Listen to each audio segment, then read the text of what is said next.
jeceshahay ilaahay inuu ku jeclaado? ma jeceshahay ilaahay inuu raali uu kaa noqdo? ma jeceshahay ilaahay inuu macaaga uu noqdo mar walba, kuu kaalmeeyo, kuu nusreeyo, wax walba ood u baahan tahay uu ku siiyo, ku hanuuniyo, ku jeclaado, ku soo dhoweeyo, ku toosiyo? ma jeceshahay? haddaad jeceshahay 7 astaamaan kuu sheegi uu ilaahay kugu jeclaanayo, raalli kaaga noqonayo, aad ugu dhowaanaysid. waa 7 sifo inaad ku sugnaatid. sifada koobaad waa alixsaan, waa inaad fiicnaatid. hadalkaagu inuu fiicnaado, ficilkaagu inuu fiicnaado, cibaadadaadu inay fiicnaato. an tacbud allaha kaannaka taraah, inaad ilaahay u caabudday sidii qof arkayo oo kale. inay akhlaaqdaadu fiicnaato, sidaasuu ilaahay kuu jeclaanayaa. ilaahay waxau yidhi waaxsinuu ina allaha yuxibu almuxsiniin. wanaagsanaada buu ilaahay yidhi, darajada alixsaan gaadha. ilaahay yuxibu wuxuu jecel yahay almuxsiniin, kuwa wanaagsan ayuu ilaahay jecel yahay. ilaahay waxa uu yidhi liladiina axsanuu alxusnaa waziyaada, kuwii wanaagsanaaday waxaa u sugnaaday alxusnaa, janna u sugnaatay, iyo waziyaada, iyo ziyaada u sugnaatay, janno iyo ziyaada. ziyaadadaasi waa annadaru ilaa wajhi illaah, waa wejiga ilaahay inay arkaan. ilaahaad caabudi jirta inaad aragtid, maxaa ka weyn, maxaa ka fiican? allahu akbar.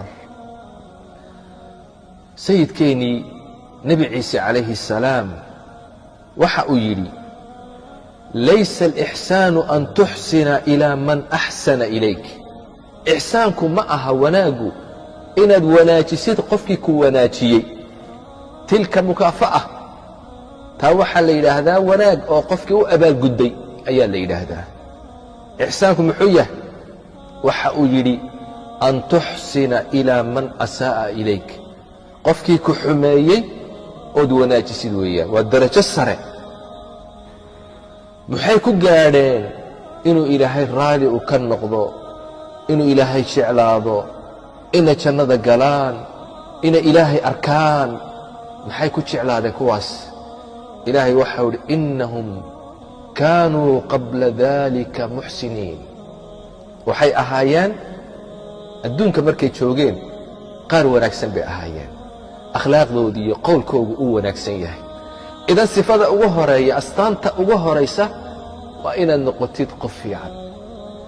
calaamadda labaad, astaanta labaad uu ilaahay kugu jeclaanayo, raalli kaaga noqonayo, waxa weeye attawba, inaad ilaahay u toobad keentid, mar walba ilaahay aad u noqotid. ilaahay waxa uu yidhi ina allaha yuxibu الtawaabiin. ilaahay wuxuu jecel yahay kuwa mar walba toobad keena ee ilaahay u noqda. ilaahay wuxuu doonayaa inuu toobada kaa aqbalo, dembiga inuu kaa maydho. ilaahay kugu farxayaa toobadaada markaad ilaahay u soo noqotid. ilaahay kugu farxayaa. maxaa ka fiican marka inaad ilaahay u noqotid, ilaahay u toobad keentid? ilaahay ku jeclaanayaa. toobaduna waa astaanta labaad uu ilaahay kugu jeclaanayo.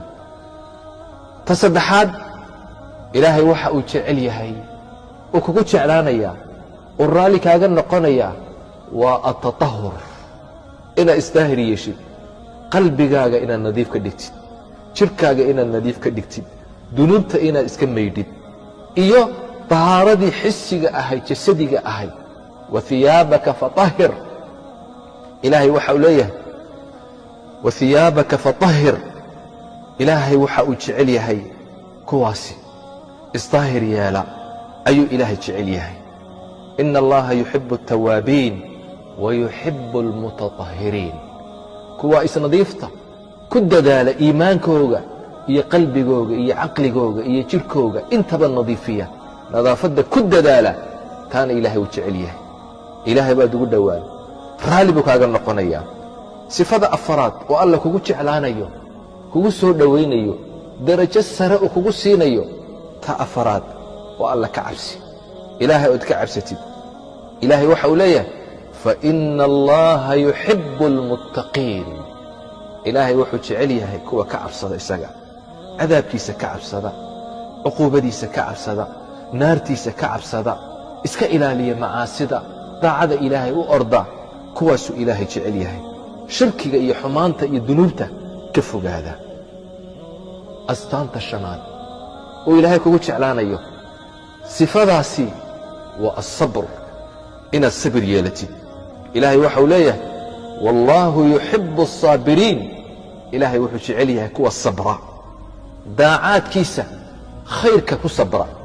maxaarimta ilaahay uu kaa xarimay ka sabra ka joogsada qadarka iyo masaa'ibka dhacaya ee qoran ku sabra kuwaasuu ilaahay jecel yahay ilaahay maxaa ka fiican jannada markuu ilaahay uu ku geeye ee jannada aad geshid ay malaa'igtu kugu soo gasho ay tidhaahdo salaamun calaykum bimaa sabartum fanicma cuqba addaar malaa'igtii baa soo gelaysa min kulli baab albaabada jannada waxay ku leeyihiin salaamun calaykum nabadgeliyo korkiina ahaato jannada maxaad ku gasheen waa bimaa sabartum sabirkiinni awgeed daacadii ilaahay baad ku sabirteen maxaarimtii baad ka sabirteen qadarkii ilaahay ayaad ku sabirteen ta lixaad waa altawakul cala allah ilaahay ood tala saaratid asbaabta ood la timaadid aad ilaahay arrintaada u dhiibatid ilaahay wuu kugu jeclaan ina allaha yuxibu almutawakiliin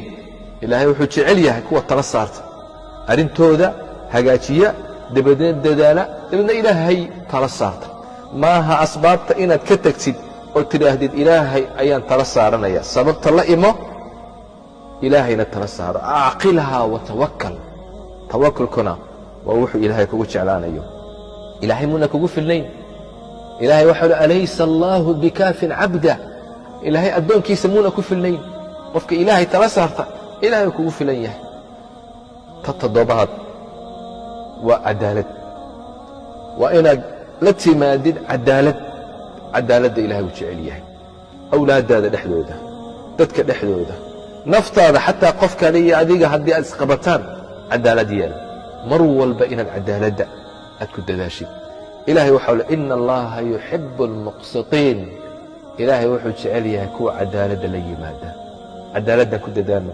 toddobadaa sifo ilahay kugu jeclaanayaa raalli buu kaaga noqonayaa waa u dhowaanaysaa jannooyinka ilaahay